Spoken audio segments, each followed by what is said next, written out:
Samuel Garcia, and I'm a senior staff specialist here at the Air District. Tonight, my team and I are excited to talk to you about the local community benefits fund for Richmond, Benicia, and the surrounding communities. We represent today the Community Investments Office.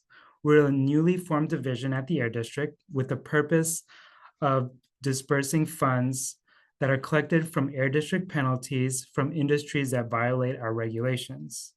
We hope to use these funds to reinvest into projects that benefit the Bay Area, building partnerships along the way and community capacity while identifying and reducing disparities in air pollution. We'll go more into depth into what all that means tonight, but before we begin, we do have some basic housekeeping rules to keep in mind.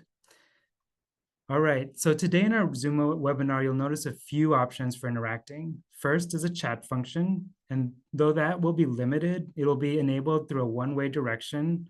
We'll keep it on so that you can receive helpful links about our program tonight. Then there's a raised hand feature.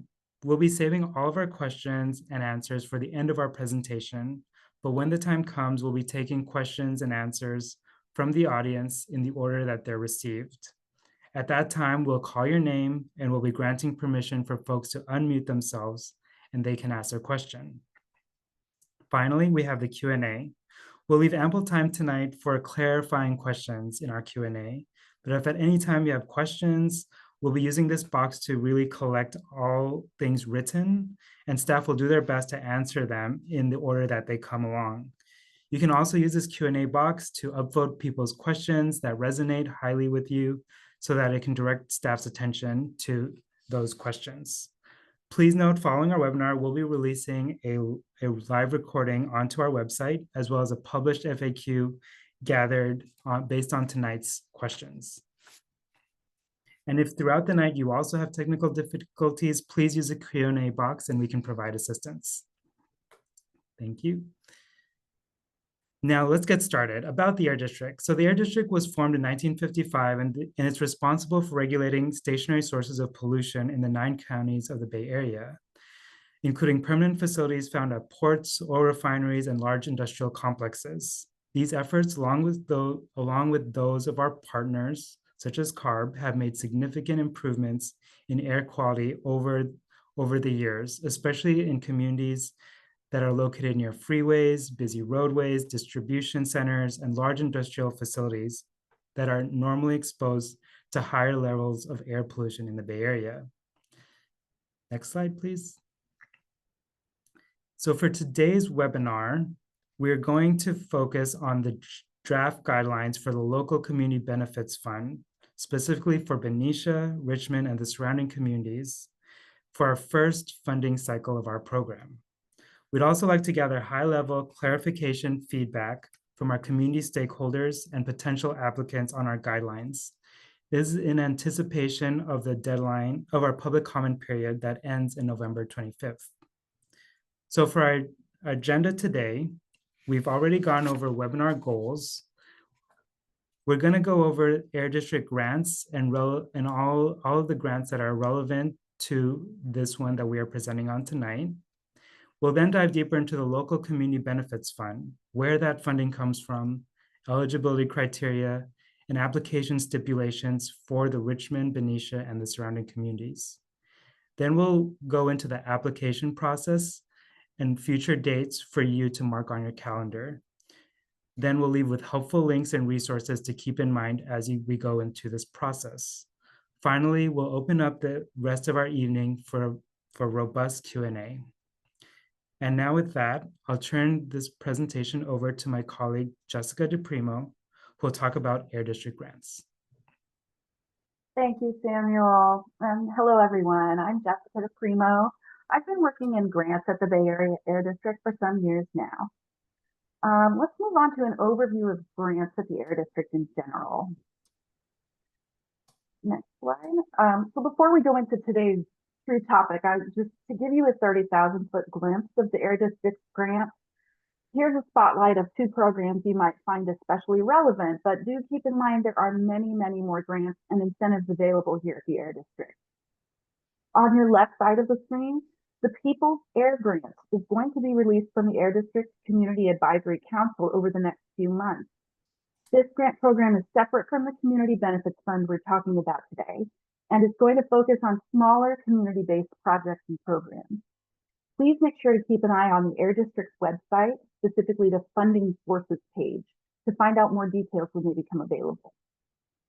The Clean Heat program on the right side of your screen is a residential program that offers residents across the Bay Area the opportunity to receive funding to reduce wood smoke pollution. Homeowners who use wood-burning devices for heat are eligible to receive up to $10,500 to remove their wood-burning devices and replace them with clean and efficient electric heat pumps. Or they can earn up to $1,000 just to remove their device without installing a heat pump. This program is currently closed and will reopen in early 2026. Make sure you sign up for the Clean Heat mailing list. Get word of when opportunities open up again. So now I've given you a little taste of other programs we have to offer, and I'll start preparing us for the main course. I'll talk a little bit about the policy that got us here, and this is the Community Benefits Fund policy that first paved the way for this grant program to exist. So the Air District collects penalties from entities that violate our air quality regulations. In May 2024, the Bay Area Air District established this policy, the Community Benefits Penalty Fund policy, with a specific purpose. The policy enables penalty funds to be reinvested directly back to communities disproportionately impacted by air pollution. And this corresponds to asks that community members have been making for many, many years. The Community Benefits Penalty Fund policy and related settlement funds have generated over $124 million to date. Next slide. So the policy spelled out the way in which these two buckets, the local and regional buckets, are filled. Funds are funneled to these buckets based on a formula. After meeting a predetermined administrative threshold, 80% of funds are allocated to the local community benefits fund and 20% to the regional community benefits fund. Both funds share the goals to reduce air pollution, mitigate its impacts, and improve health outcomes and resilience. We'll discuss how these funds are different next.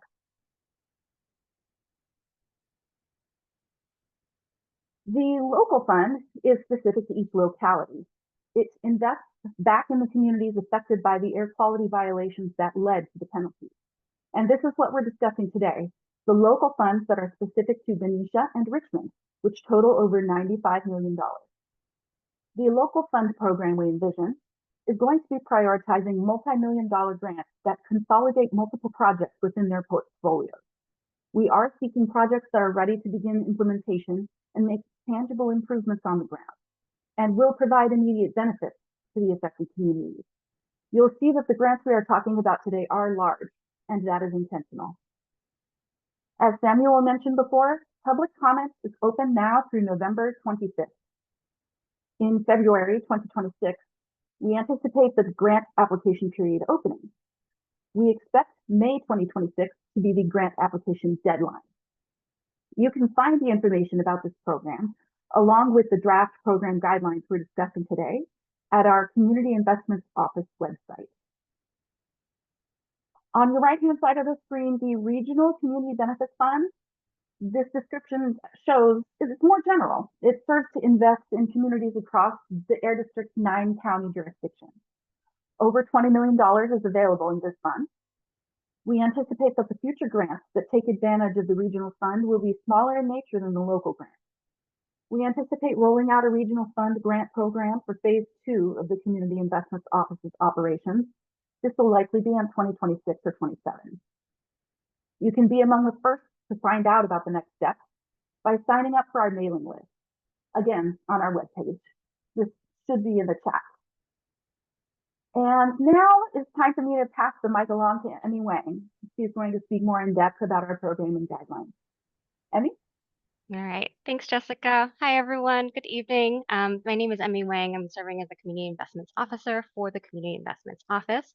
I'm so excited to be here with you tonight. And my goal is to provide more details and kind of go through the application guidelines for the local Community Benefits Fund for Benicia, Richmond, and surrounding communities. I expect my presentation to take about 15 minutes, so ask you all to settle in, drink water, take care of yourselves, eat your dinners, do whatever you need to do as I go over kind of the program guidelines, eligibility, the timeline. And then once the presentation portion is over, we'll switch to the Q&A portion. So as Samuel mentioned, the remainder of the workshop will be around questions and answers. We will take verbal questions through the raised hand feature, but also if you have questions as we are going, that Q&A function on the bottom of your screen is a great place to ask questions iteratively, and we will make sure to either answer them during the meeting if we can, or after the meeting through a Q&A document. So I'm going to get right into it and talk about the background a little bit. So, as Jessica mentioned, the local community benefits fund reinvests directly back in the specific community affected by the air quality violations that led to the penalty, and may also invest mitigation funds that are more limited in their scope. We've outlined 3 core goals for this program. So the first is really programmatic. It's to reduce air pollution or mitigate its impacts, improve public health outcomes, and build economic resilience for a just transition. Number 2 is around what kinds of projects we want to see. We really want to advance integrated projects that holistically meet community needs. And then 3 is around the how. We also want to strengthen community-driven and collaborative solutions. Within the local community benefits fund, we have divided the program into 3 primary grant types: Catalyst, Opportunity, and Seed. You can see here the differences between the grant types writ large. Note that specific details will vary depending on the specific call for projects for specific geographies, which I will cover later in this presentation. But take a scan now. You can see here Catalyst grants are the largest. They generally range between $10 to $40 million. There's a requirement to partner with multiple co-applicants, and the grant term is the longest with a 5-year grant term.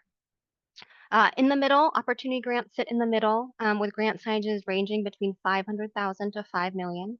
There's a requirement to partner with at least one co-applicant, and then up to a 3-year grant term. And then seed grants are the smallest. Grant ranges between $100,000 to $200,000, open only to 501c3 nonprofit organizations with no co-applicant requirement, and the shortest grant term with up to 2 years. When there is sufficient funding available, as in this case, the Catalyst grants, the largest grants up top, are the primary focus of the local community benefits fund. Given the total large amount of grant funding available, we are taking this opportunity to make larger grant awards and really make a substantial impact in community by funding coordinated and integrated projects. Given the grant size, we are looking for projects that are ready to begin implementation and make tangible impacts and improvements in communities. I also want to be transparent that the Community Investments Office, which is overseeing these funds, we are building up our internal staffing and capacity, and so we're limited right now in our ability to administer many, many small grants. We are trying to create balance through the grant types kind of listed here, as well as through the other grants that the Air District offers that Jessica talked about previously. Okay, so now I want to go more into the details of the grant itself.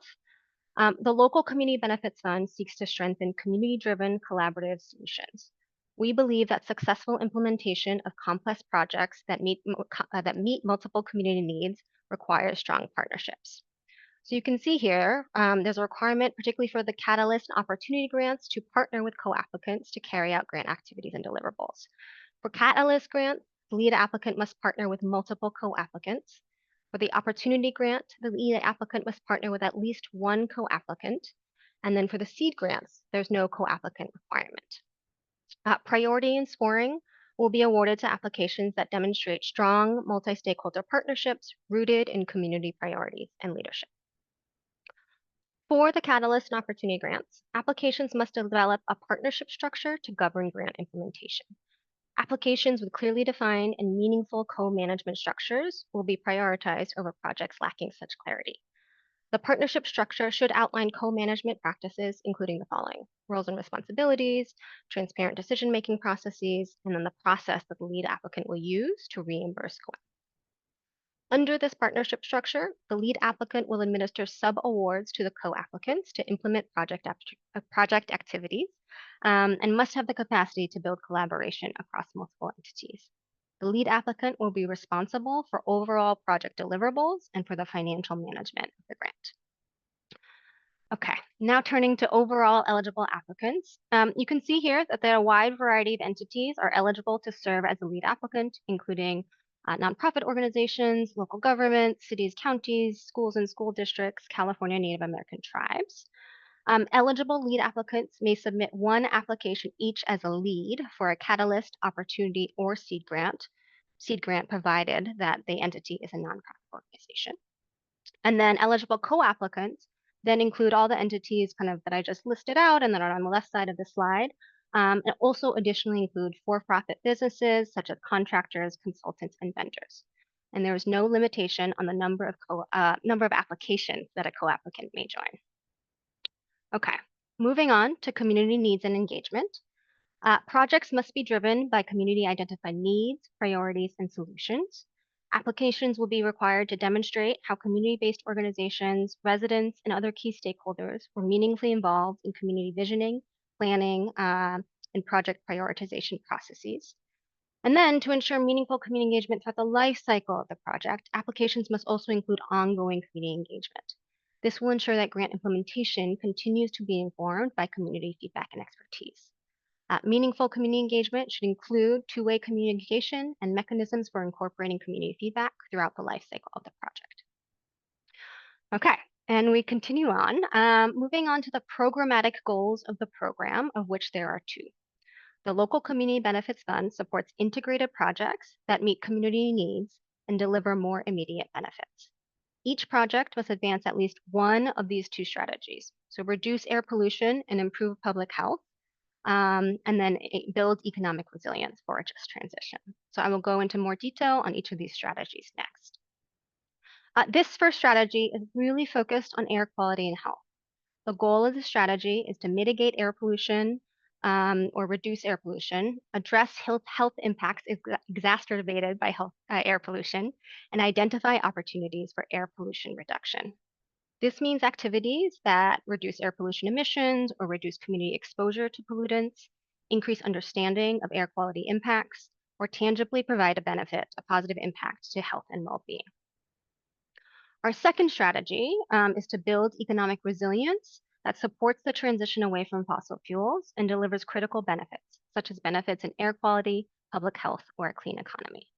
This strategy aims to make responsive and community-directed economic support that helps residents, workers, and communities weather the transition away from fossil fuels. So, eligible projects may, for example, support workers to transition from the fossil fuel industry through wage or labor transition support, plan for healthy economic recovery and community stabilization, advance economic diversification that supports the transition away from fossil fuels. So those are the two kind of main core programmatic focuses of the opportunity and of the grant. And then lastly, in terms of core programmatic guidance, applications, particularly for the Catalyst and the Opportunity grants, are encouraged to integrate multiple projects and deliver tangible benefits for communities. For each project, applications must develop a measurable outcomes plan that links outcomes, milestones, activities, indicator tracking, and the requested budget. Where applicable, tracking of quantitative outcomes is encouraged and recommended. And identifying measurable outcomes, projects should minimize the harm caused by air pollution and maximize other benefits. Okay, so that's the overview of the program writ large. Now I'm going to turn to the specific calls for projects for eligible geographies. For this first round of the Local Community Benefits Fund, applications will be open for Benicia and surrounding communities, and then Richmond and surrounding communities. So here we'll start with the eligibility for Benicia and surrounding communities. A little bit of background in terms of the funding source and the funding availability. In October 2024, the Air District, in conjunction with the California Air Resources Board, fined Valero Refining Company for air quality violations. The Local Community Benefits Fund for Benicia and surrounding communities has approximately $60 million in available funding. Here, you can see a map of the eligible communities for this grant.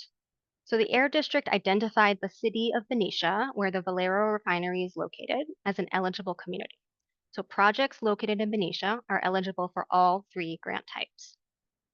Then, projects located in the surrounding communities highlighted in blue are eligible for the opportunity and seed grants.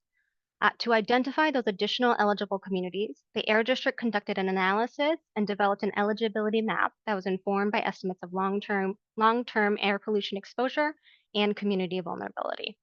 The analysis modeled PM 2.5 contributions from the Valero refinery and also assessed community vulnerability using CalEnviroscreen, a statewide tool that combines cumulative impacts of both pollution and socioeconomic data.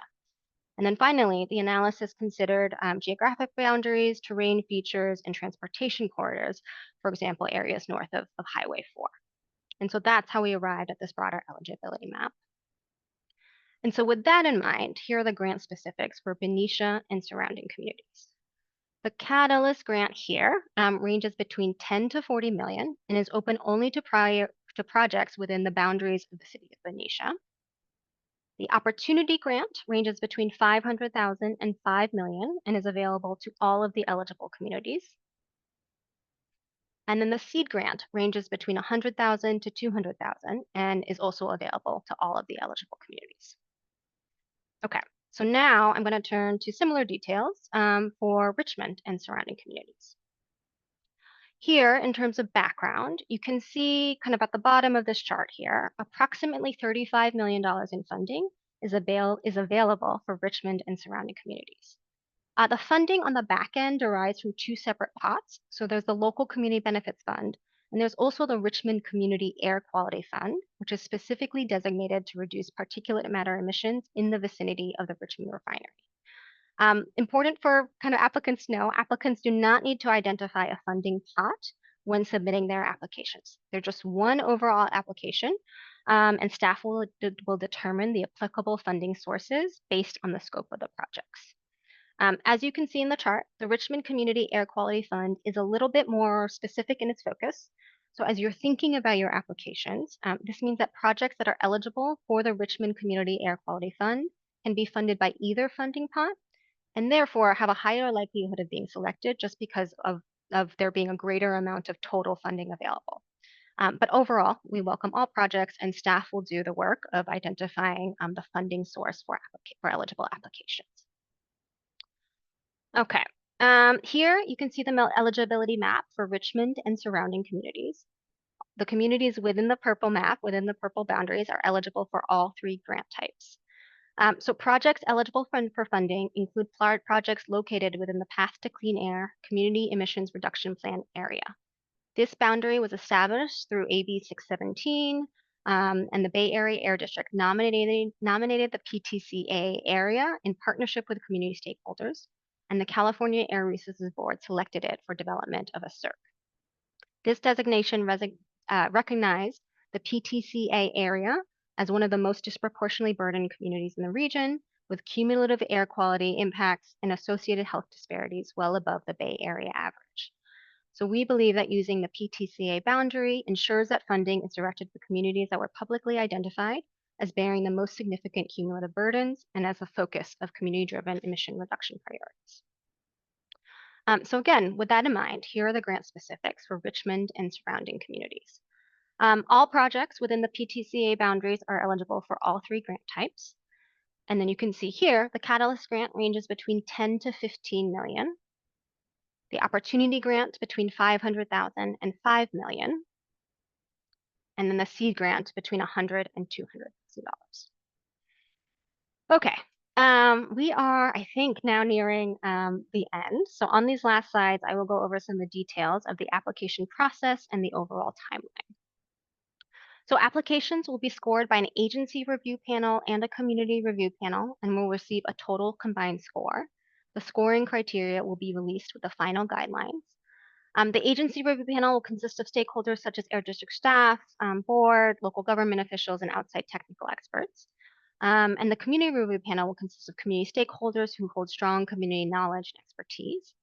Community review panel members will receive a stipend for their time, and more information on the community review panel selection process, criteria, expected time commitment, other details will be communicated with the grant solicitation.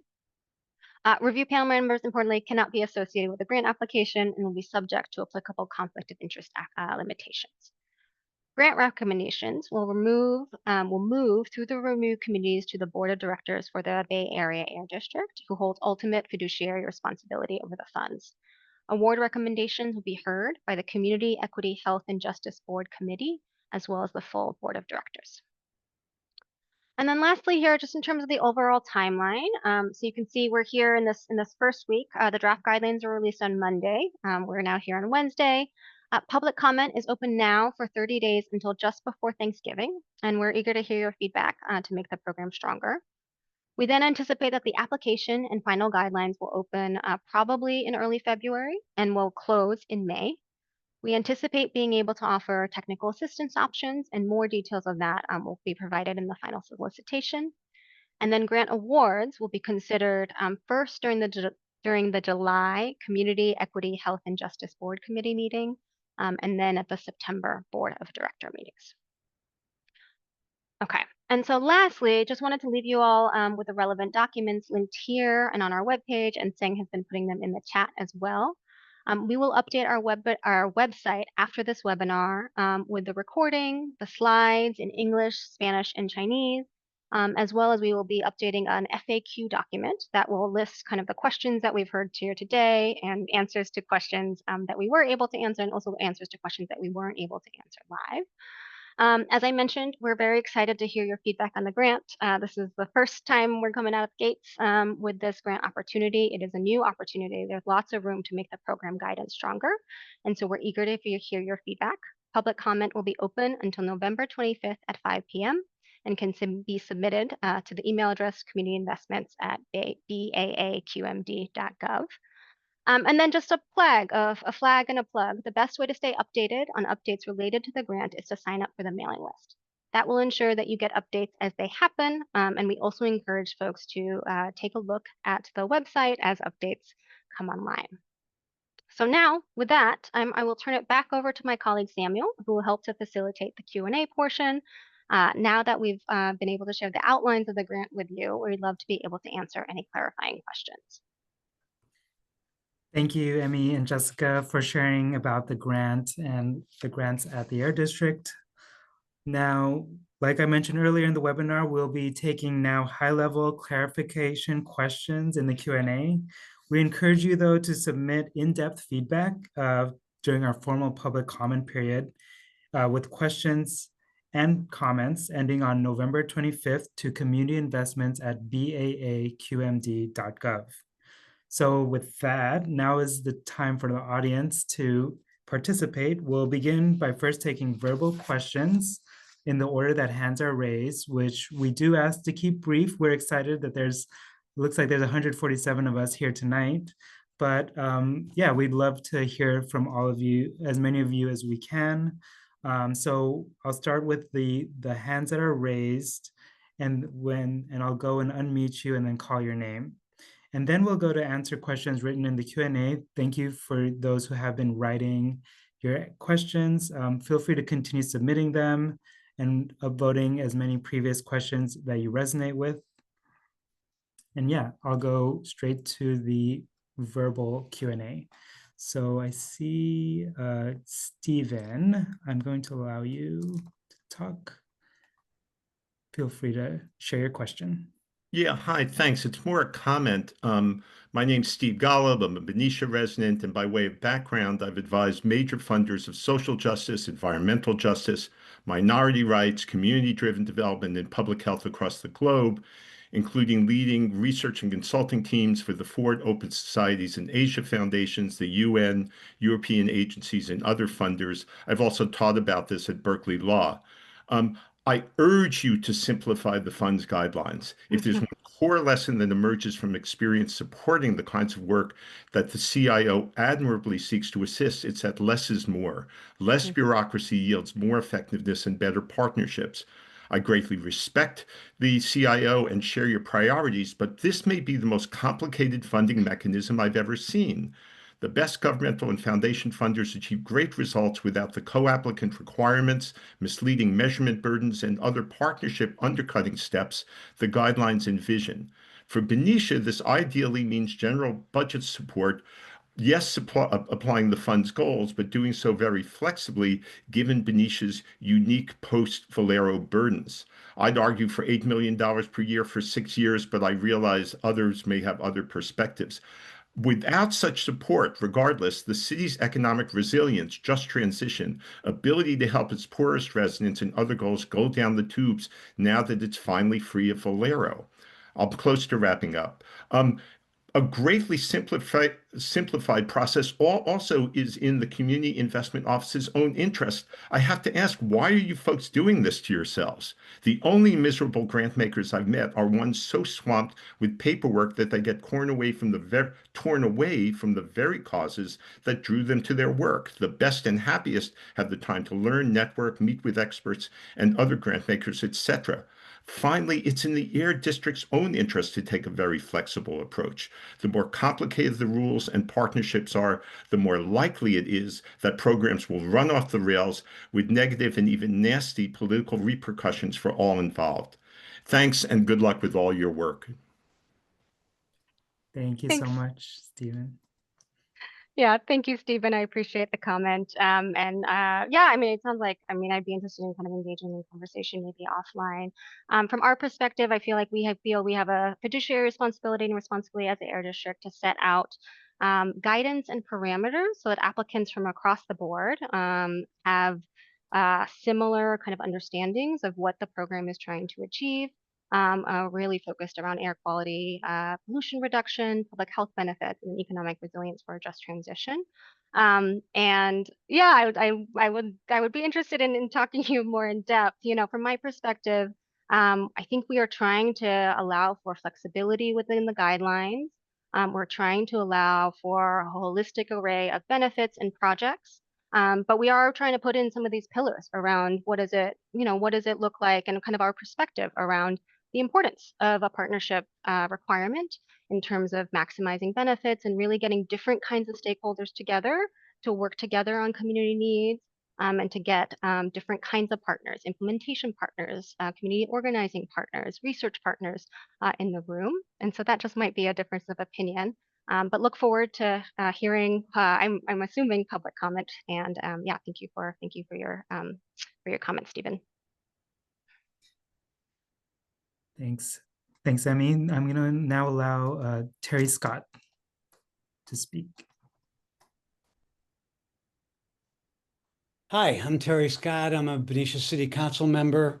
I too have a comment similar to Steve Golub. Our city faces an unprecedented opportunity, one that calls for the Air District to join us in bold investment in community resilience, safety services, and economic transformation. I propose a 5-year catalyst grant commitment to make this simple to $5 million annually from the Air District settlement as an unrestricted strategic grant program designed to meet Benicia's needs. This requires the Air District to be brave and trust that the city that has disproportionately suffered the most will use these funds wisely to create sustainable growth, strengthen nonprofit capability, and support community-led development.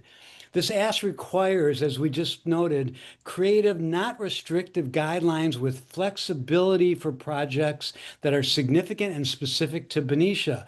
For decades, our residents lived alongside the refinery with remarkable resilience. Now, as Valero closes, we have an opportunity to reimagine our future as a lead applicant. This transition is not a setback, but a launching point if we receive Catalyst grant funds. The $5 million annually will help us maintain community stability while funding projects across governmental grants, like for safety services, retaining new businesses, business incubation, EV vehicles, and on and on. Sustainable transformation requires sustained commitment. There's a profound symmetry in Benicia's story. A community that showed resistance during the refinery era can now pioneer economic vitality built on sustainability, innovation, and well-being. We are asking for fairness. We're proposing a Catalyst grant for remaining safety services, social justice, economic returns and jobs, revitalize nonprofit services, and environmental returns in a sustainable practice. Help us invest in Benicia's future by keeping it simple. Thank you. Thanks, Terry. I'm not sure. I will just respond to, I'm not sure that there's a specific question there, but I can provide a little bit of response. Appreciate your comments. And, I think we are, deeply kind of tracking what's happening in Benicia with the potential Valero refinery and the many impacts that come from refineries, both public health impacts and then also impacts of what happens when a refinery and a major industrial facility leaves a community. One thing I just want to kind of put out there is, we have an overall kind of responsibility to the funds, and we have our own kind of statutory obligations. So the funds, the money, resources come from the Community Benefits Fund policy.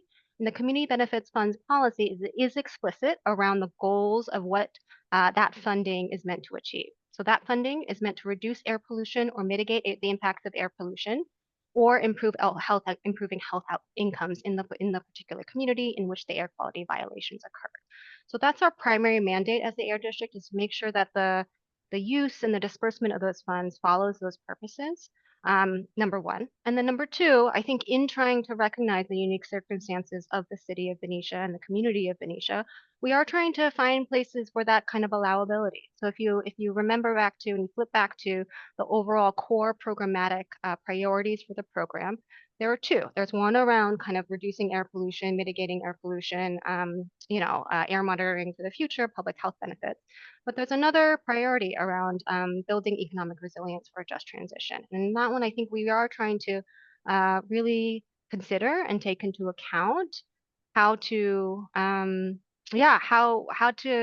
to adjust and how to deal with a refinery and an industrial facility leaving a community, still tied to those air quality and public health benefits. So that's a little bit of just kind of the back end thinking there. Appreciate your commentary. Thanks. Next, we have on the dock Steve Young.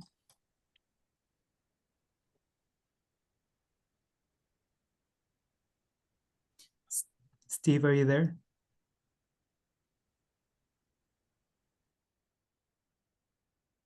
Feel free to unmute yourself, Steve. Okay. Well, maybe Steve's busy right now. Hold on a second. Okay. First,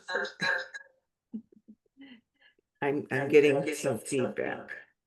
This is Kathy Carriage. And for some reason, Steve and I are mixed up.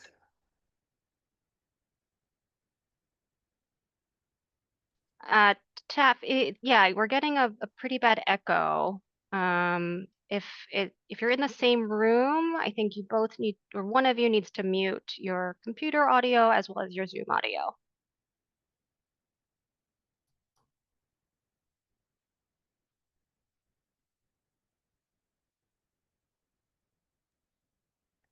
I'm not sure. Yeah, we did have a raised hand from the Zoom name, Steve Young. I'm not sure if Steve Young wants to speak, but if so, go ahead.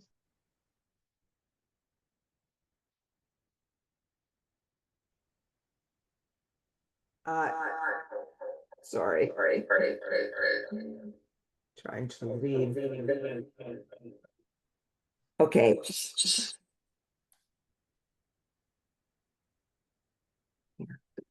Maybe we can go to the next raised hand and then come back. Yeah, I'm here again. Can you hear me Okay. now without the echo? Yes. I don't know why I'm showing up as Steve Young. We're not in the same room. This is Kathy Carriage.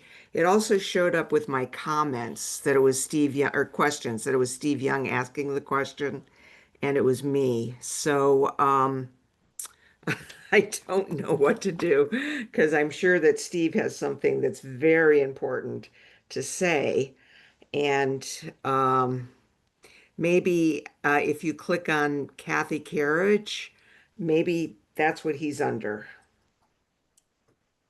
Okay, we'll work on that on the back end, but in the meantime, maybe if we could go to the next raised hand, Samuel. Okay. Yes, I'll allow Bob Nixon to talk. Hi. Yeah, my name's Bob Nickerson. I guess while Kathy and Steve are working out the bugs, Yeah, I'd understood that this was an opportunity to make comments as well as ask questions. So I had a 2-minute spiel that if it's okay, I'll go ahead and just say. So I submit and encourage the proposition that the guidelines, and this is similar to what the other Benicia residents and officials have been saying, that to encourage the proposition that the guidelines for the utilization of the community benefits penalty funds going to Benicia be given the broadest interpretation by the investment office as to its stated goals of building economic resilience, to ensuring investments are aligned with community needs, 3, providing economic support to communities experiencing transition from fossil fuels, and 4, promoting community stabilization. Draft guidelines already contain language that supports the proposal that funds could be used for purposes best determined by the affected communities. However, the language could still be revised to make more explicit in special circumstances like the economic situation Benicia is facing due to the sudden closure of the Valero refinery, the enablement of a broad category of use of funds at the discretion of the affected community. Refinery closure is estimated to produce a 10 to 11 million dent in Benicia's budget due to the loss of associated tax and enterprise funds, creating an almost existential economic crisis for the city. With the closure, most of the normal applications of the penalty funds listed in Appendix B of the guidelines, air quality improvement, air pollution monitoring, ambient emissions reduction project, etc., have become moot concerns for Benicia, and more emphasis could be given to other example topics such as transitional economic support for resilience, albeit preferably in broader terms than is explicitly mentioned in that section. And finally, the guideline revisions that would broaden the potential scope of fund utilization and make their application more of an effective community decision would reflect the district's core values as well as strategy 2.8 of the district's 2024 to 2029 strategic plan to advance environmental justice, which states that we will manage funds to benefit communities in partnership with those communities, including the money that the Air District collects in penalties from air pollution violations. So I hope that this stated strategy is in fact followed in its best and most comprehensive sense. Thank you. Thanks so much, Bob. I should have maybe clarified a little bit more at the top. I think the purpose of this session is really to share the draft guidelines which came out on Monday, and then really to be able to answer clarifying questions to help folks to better understand the contents of the guidelines. We're of course interested in hearing feedback as part of that, but this isn't necessarily set up to be a formal public comment session. And I think we want to make sure that there is time for folks who do have kind of clarifying questions around trying to make sense of the grant to be able to ask it. So moving forward, I would love to ask, if possible, that folks really frame their questions as questions around understanding and better understanding the grant. Through that, of course, there is opinion, feedback, perspective, but really trying to get at the questions piece of this. And then I will note, there will be opportunity for formal public comment in the future. So the draft guidelines will be coming before the board subcommittee of the Bay Area Air District, so the Community, Equity, Health, and Justice Committee. I believe that will be on Wednesday, November 12th. And that actually is a great venue for this kind of thing, exactly, for formal public comment. And so would encourage folks to take a look at that. Information on that meeting can be found on the Bay Area Air District website. You kind of go to the top, you go to Board of Directors, and you can see upcoming meetings. So with that in mind, just an ask, please phrase your question as a question, because I think what we're trying to do here is demystify and better understand together the overall grant guidelines. So with that, I'll pass it back to Samuel to help facilitate the remaining raised hands, and we can also take a look at the written question and answer as well. Thanks, Emmy. So we'll go back to the hands raised, and we have Steve Young up next.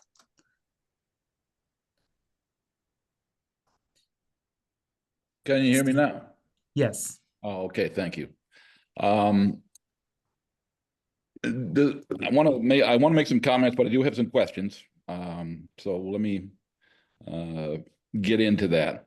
I should disclose to everybody who's here that I am not only the mayor of Benicia, but I'm also on the Air Quality Board of Directors. And I certainly appreciate the challenge that the staff has in trying to create a program to serve the entire Bay Area. But I think that a one-size-fits-all approach may work for larger cities like San Francisco and Oakland and San Jose that have sufficient staff to implement them. But frankly, it's simply not going to work for the city of Benicia. We did a recent fiscal study that I think has been referenced earlier that showed that the revenue hit to the city will, from the Valero closure, will be on the order of about $10 million a year. And that kind of a hit is going to require significant cuts to our budget. Now, we have done a number of surveys of the community, and consistently what we hear is that public safety is the top priority of the community. Public safety represents about half of our general fund budget. So if we're going to cut $10 million and we are going to try to keep public safety relevantly the same, then that means that all of the cuts, or a good chunk of the cuts, are going to come from parks and library and the pool and recreation programs and internal administrative services. And to get to $10 million, that is a significant number of positions. And frankly, the kind of application process that is envisioned in these draft guidelines is so administratively cumbersome that frankly, we are not going to have staff at all, zero staff, who are going to be available to both handle the application process as well as the administrative management function of a grant. And without a staff, you don't have a program. So that's sort of the first over-the-top issue that I think people need to be aware of, and that the district staff needs to understand, is that if we're cutting that many people, we're not going to have staff to carry this out. And while that may work in San Francisco or Oakland or San Jose, they have staff. We do not. And so without staff, we don't really have a program. And I got to be transparent. My bottom line is to try to replace the revenue that we are going to lose when Valero closes in April or even sooner. And we have a budget that's going to kick in July that we're going to have to reflect these cuts in. And my top priority is trying to find a way to replace those lost dollars as quickly and as effectively as I can. And this is true for the entire city council and the government itself. So all the project examples that are given are totally worthy, totally worthwhile. I've got no issue with the intent. But the reality is we do not have a nonprofit infrastructure. We have one nonprofit that deals with emissions, and we have a refinery that's going away. So, whether we spend money measuring emissions that will probably not be there anymore, that is problematic. And we don't have nonprofits that deal in public health or the kind of things that are envisioned here. The examples that are given are things that certainly are worthy, but they don't help our particular situation.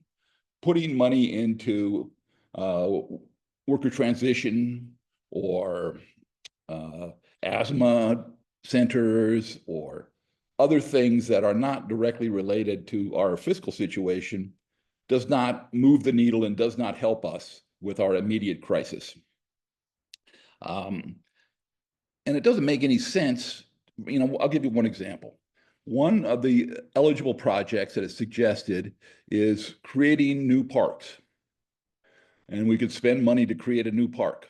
Well, we're going to be in a position where we're going to be closing parks or maybe even selling parks. So my question is, why couldn't we use those same dollars to maintain parks rather than create new ones while we are at the same time closing parks? It just doesn't pass the logic test.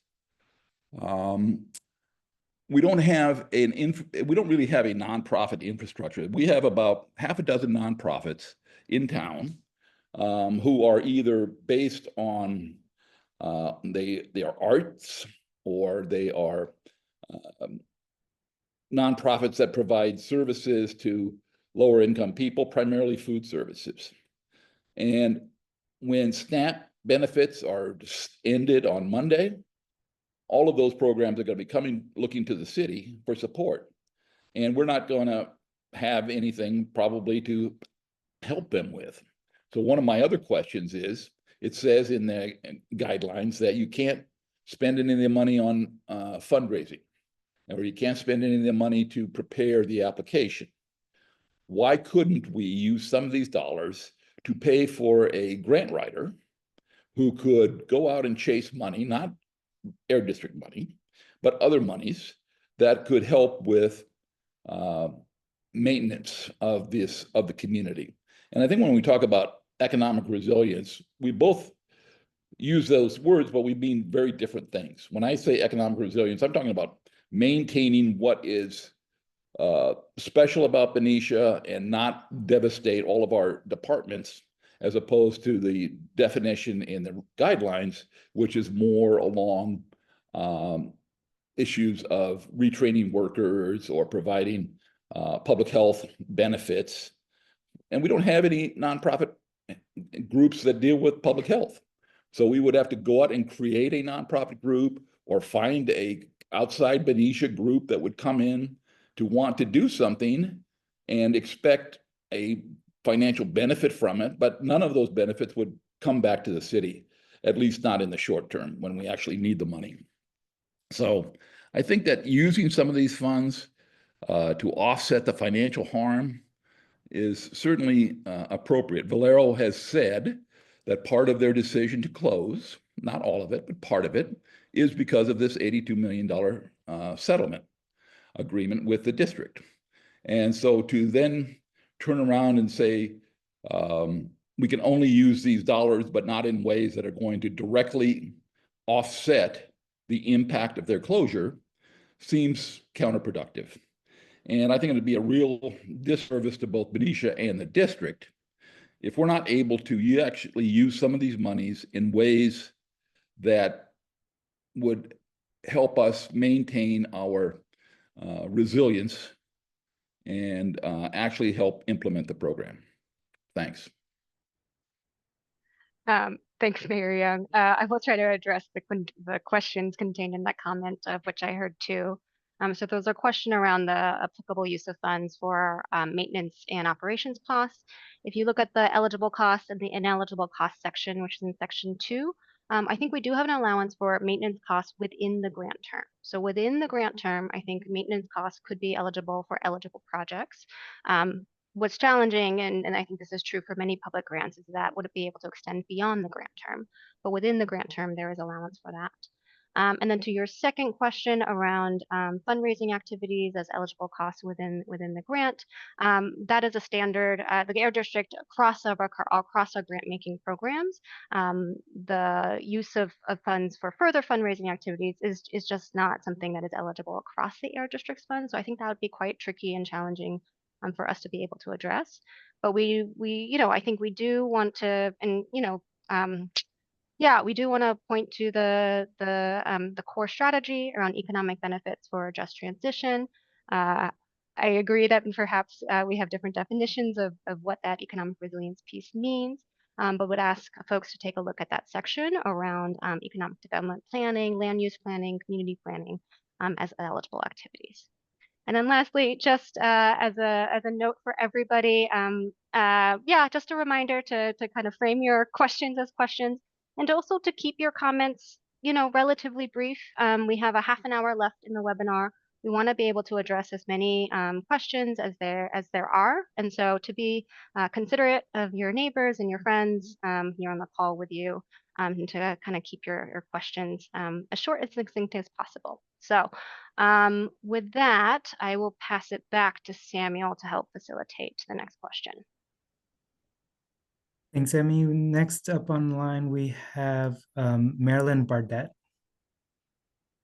Good evening. I'm Marilyn Bardet. I'm from Benicia, and I've been a founder and a board member of Benicia Community Air Monitoring Program.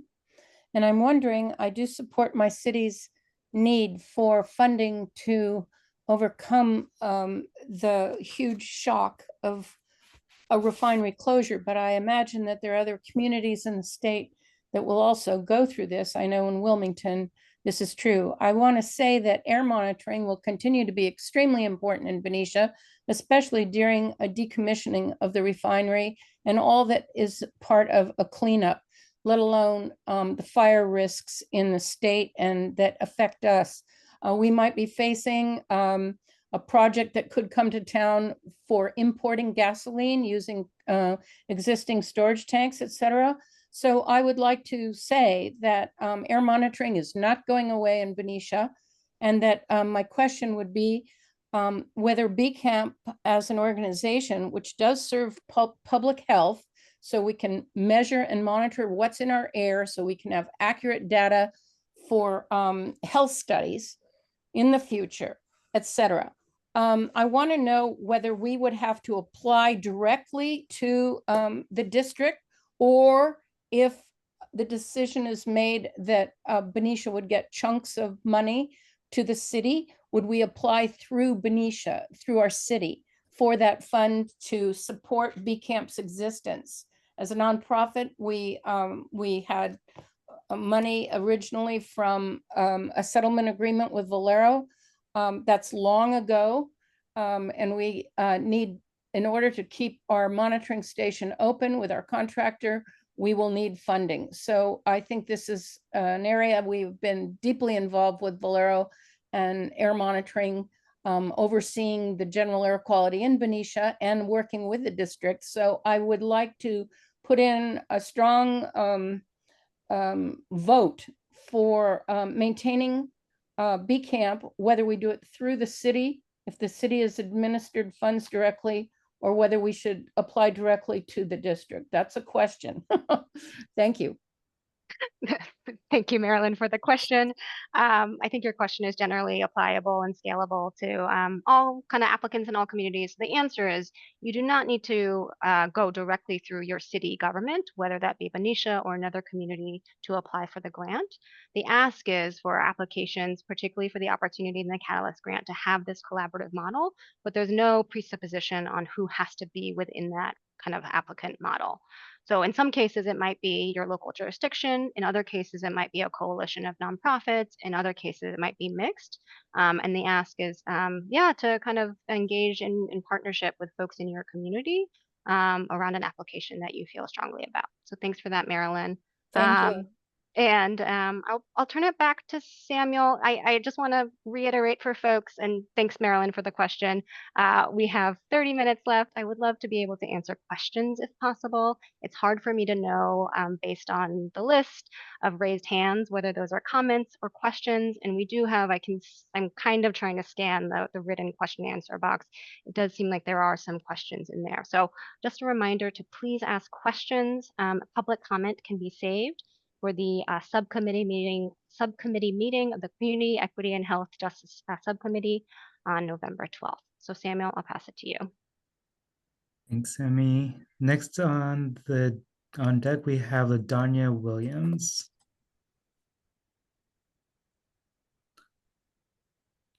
Yes, can you hear me? Yes. Okay, yes. Hi, or good evening, LaDonna Williams. All positives possible. I have a couple of questions, and I'll try and be brief. One is, will either of the grants, I guess, allow construction of roundabouts in the communities that are heavily impacted by crashes that are occurring because, people just flying through the neighborhoods? And I'm talking about particularly areas in Richmond. We have a couple in Vallejo as well, but we wanted to know if that is covered in any of these grants, and or cleanup of mold and vapor intrusion, which both areas are severely being impacted by. Thanks, LaDonna. Thanks for the question. The guidance I would offer you here is to really tie it back to the core strategy. And the strategy that would apply to most likely is the first strategy around reducing or mitigating air pollution and then Right. improving health benefits that are related and tied to that air pollution. So I really, the tie and the key there is really thinking about what are public health impacts or community health impacts that stem from air pollution, air pollutants. And if so, then activities might be eligible. So that's the tie that I would ask you to look at. Okay. And then the last question is, have you guys yet thought about the payment structures or schedules? Because currently, and these are issues we're identifying because obviously we'll be applying through the air district for these grants, right? You will apply to the air district for these grants. That's correct. Right, to it, right, not to the city. I heard the prior question. Have they already decided how that payment structure or schedule would be? Because the current ones are so broken up that you spend majority of your time, managing the grant and having to, spend so much time on the grant management part as opposed to working on the issues and demands that are needed to address community concerns, the outreach efforts and engagement efforts, the boots on the ground activities that are needed. We want to be able to utilize these grants to actually support the issues in our communities as opposed to using this grant to spend all our time answering for the grant. It's a good question, LaDonna, and I sympathize with your perspective. We will be trying to make the grant management process and kind of the invoicing and the payment process as painless as possible. We understand that often that takes up a ton of administrative capacity, and the goal of the resources is not to focus on the paperwork, right? While balancing also, I think, the need to have kind of oversight and responsibility over the funds. So the shorter answer to your question is I think we will be experimenting with kind of a two-pronged process. We want to be able to allow for advance payment of up to 25% of the grant funds, prioritizing applications and applicants who have low cash flow and who have low capacity. So that might be for a portion of funds, and then the other portion of the funds would be on a reimbursement-based model. And we will try our best to make that less painful. So thank you. Okay. And I was just going to make a last suggestion, and that is why not engage those of us that have received grants and, we work with you guys to develop that because that is a major problem. And if we really want to be effective, which no doubt you guys are trying to do this, they really need to have us at the table with you guys working that out. But thank you. Yeah, appreciate it. Thank you. The next person in line is Therese Petker.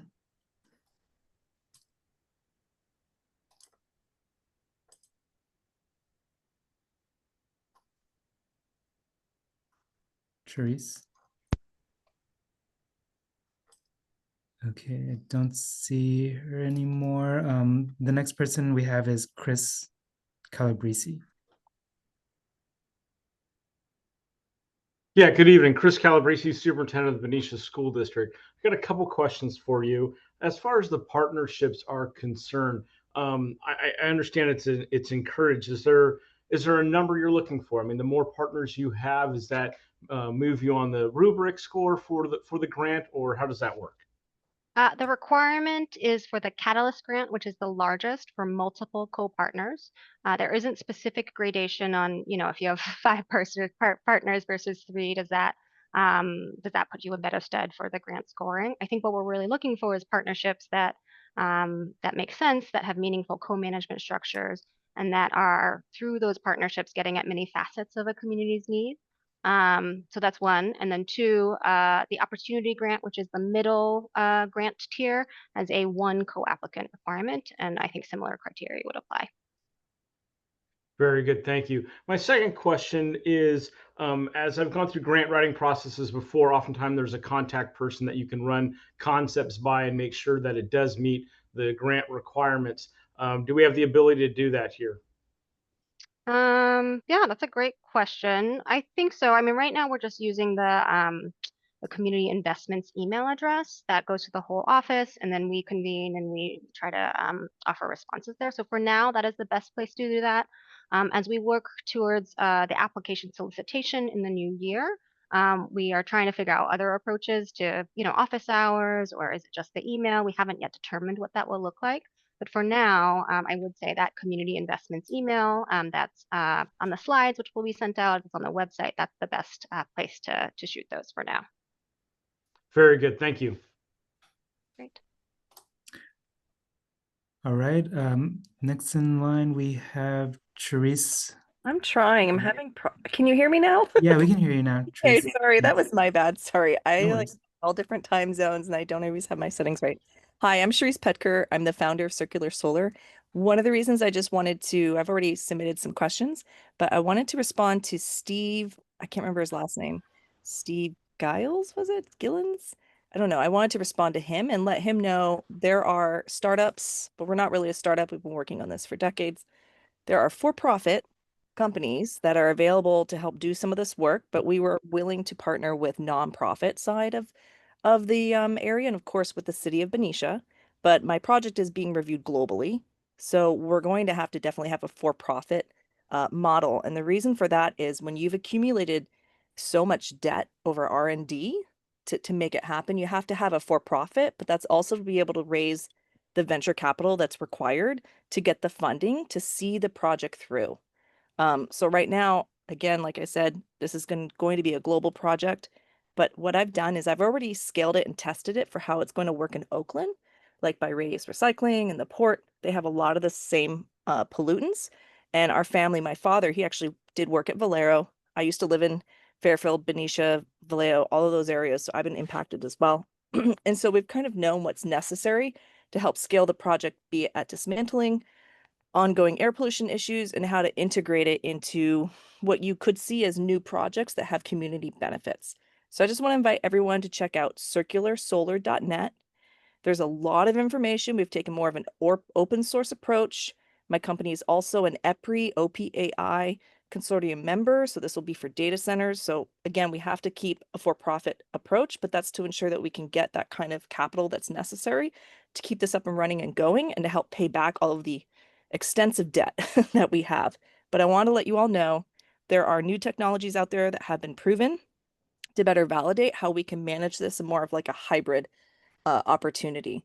And so I'm talking to both the renewable industry side, fossil fuel, everybody, because if you have that more, shall we say, middle ground approach, you get both sides to listen.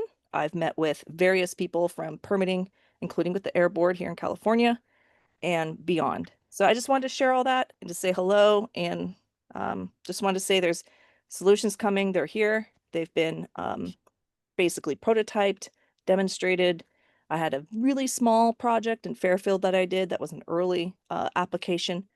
And I've worked really hard to make sure that this will be holistic and has community benefits, so that even if it's a for-profit company, there's a lot of community benefits. So I just want to say hello and answer Steve's question.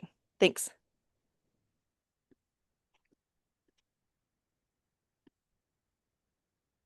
All right. Thank you, Charisse. At this moment, it seems like all the raised hands are down now, so we can move over to the written Q&A if there's any that have been identified for answering live. Yeah, hi everybody. It's Jessica DePrimo again. I've been managing the written questions, and thank you so much for your patience as we got through the live questions with raised hands. I was trying to answer as many as I can, but I see also some opportunity for us to answer some written questions live. So I'm just going to start with a question from Dan Hochman. I hope I pronounced your name right. He says, what is the appetite for continuous air monitoring as part of these proposals to establish performance versus baseline and to measure other important toxics such as ultrafine particles? So again, it's like a continuous air monitoring question. Yeah, thanks so much, Jessica, for helping to facilitate the written questions, and thanks for the question, Dan. Yes, I mean, I do think air quality monitoring is an eligible project type under the guidelines.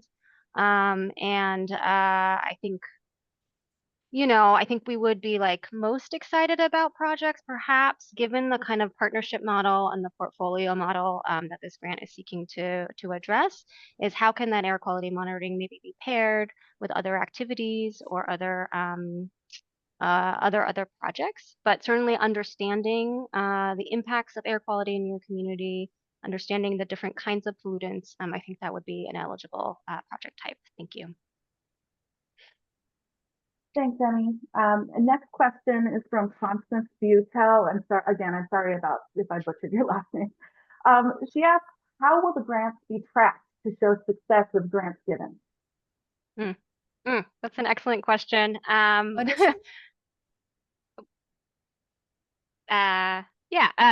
going to answer this question here. So the question is, how will grants and grant success be tracked? So a couple things. So we are asking for, at the applicant stage, for applicants to identify the measurable outcomes that will be associated with your project, and then to track backwards from there. So what are the measurable outcomes that you anticipate achieving through your project? What are the kinds of like tasks and activities that you will need to carry out to get there, to get to those and to achieve those measurable outcomes? And then how does it align with the kinds of indicators and kind of like signals that you'll be using to track? As well as how does that align with your budget? So one is we are asking applicants to kind of, identify for themselves the kinds of impacts that they are going to see through their project. And then two is kind of on the back end, once we have a community, a group of grantees, is the Air District will be developing an overall evaluation approach that will track and better understand both project success, overall program success. But beyond that, I think wanting to really get into the nitty-gritty of what are lessons learned, what is working and what's not, what are some common challenges that different communities are facing and experiencing, and how can we extrapolate from there to to continue to improve and to continue to make impact in community. So the exact evaluation approach has not been determined yet, but is certainly something that we will be thinking about as we develop out and kind of continue to refine program pieces for this grant. So thank you for the question. Great, thanks, Jenny. Next question is from Stephen Golub. There was a previous assumption in the community that the funds available for Benicia projects would be in the $54 to $56 million range.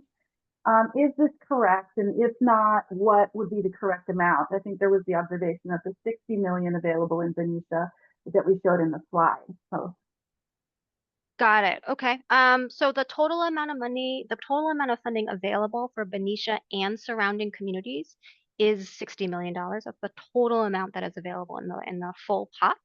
And then you can see we've divided the grant into different grant types. So Catalyst, Opportunity, and Seed, with different eligibility kind of requirements therein. So the Catalyst grant ranges between 10 to 40 million, and there only communities within the boundary of the city of Benicia are eligible to apply. And then the Opportunity and the Seed grant range respectively between, Opportunity ranges between 500,000 and 5 million, Seed between $100,000 and $200,000. And there communities across Benicia, but also across those surrounding communities that were listed in the eligibility map are available to apply for that as well. So thanks for your question. Beautiful, thanks, Jenny. Next question is from Richard Fleming. Kind of a long one. Valero's impending probable closure will have a very damaging effect on the Benicia city government budget. Would it be possible for the city of Benicia to apply for a Catalyst grant to help make up for some of the loss to city income from the refinery's closure? It seems this would fall under the category of building economic resilience, specifically community stabilization, supporting the transition away from fossil fuels, and economic recovery.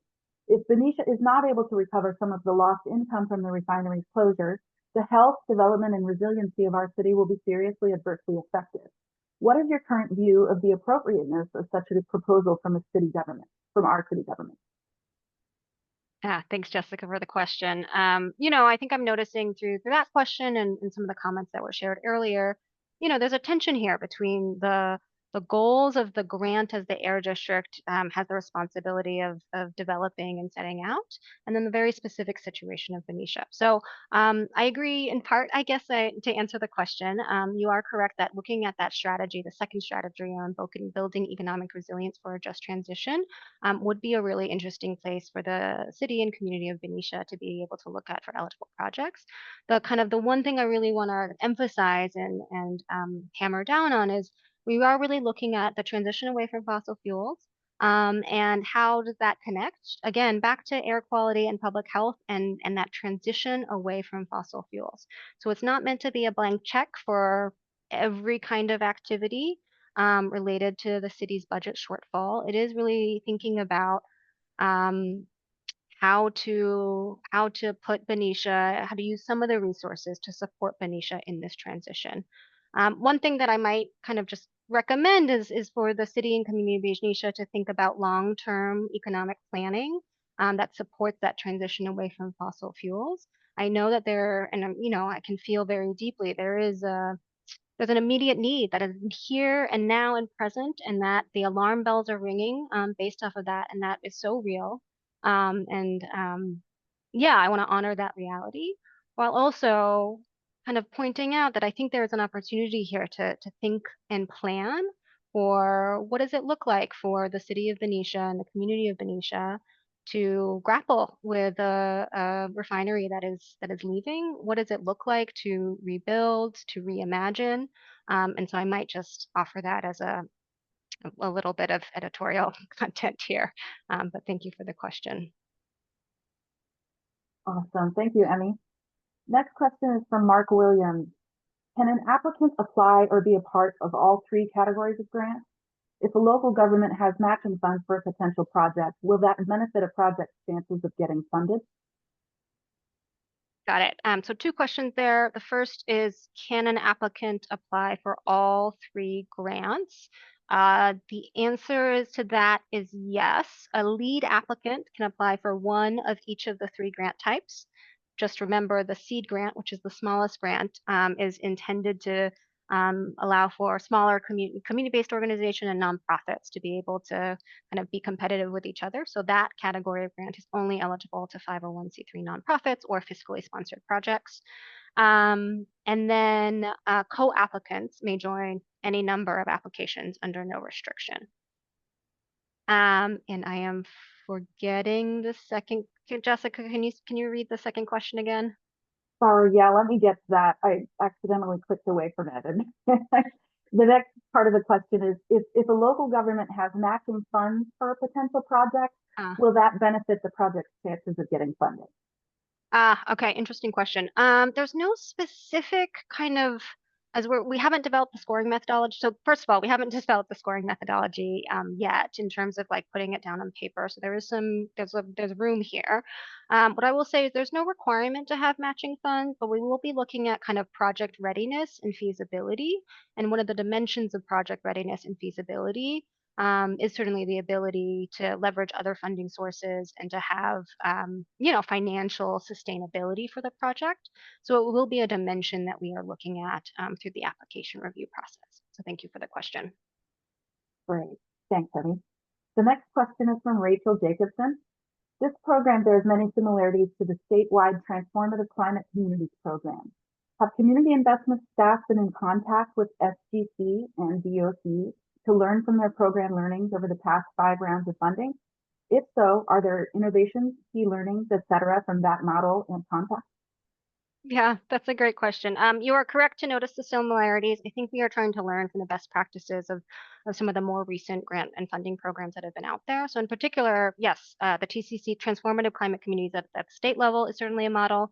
I would also highlight the EPA, Environmental Protection Agency's community change grants, which were open last year as another model. And I think the lessons that we've taken there, and we have been in contact with the grant administrators from both of those programs at EPA and the Strategic Growth Council, is the lesson is really around, I think, the back end.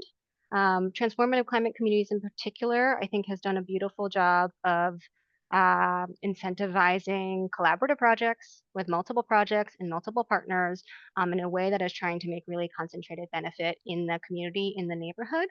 And I do think, I think what we've heard from applicants, I was an applicant for TCC once, the administrative requirements for applying for TCC are incredibly complex and quite laborious. So that is maybe the primary lesson we've taken from those state and national models, is how do we still honor these kinds of holistic and catalytic kinds of projects, but trying to make some of those back end requirements around stuff people have already mentioned here, reporting requirements, application requirements. How do we streamline some of those pieces to make it easier and more accessible for applicants?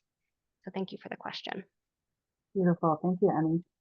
I'm skimming through, we won't be able to get to all of the questions this evening, but I see one that I'd like to have you answer. And the question is, this is from Steve Young, although I'm not sure if it's the Mayor Young or if it is one of the folks that logged in under his registration link. But the question is, can you have a town hall type meeting to do more brainstorming and really get community input? Yeah, it's a great question. We have ambitions of doing in-person town hall style meetings. The primary limitation right now is the Community Investments Office internal staffing and capacity.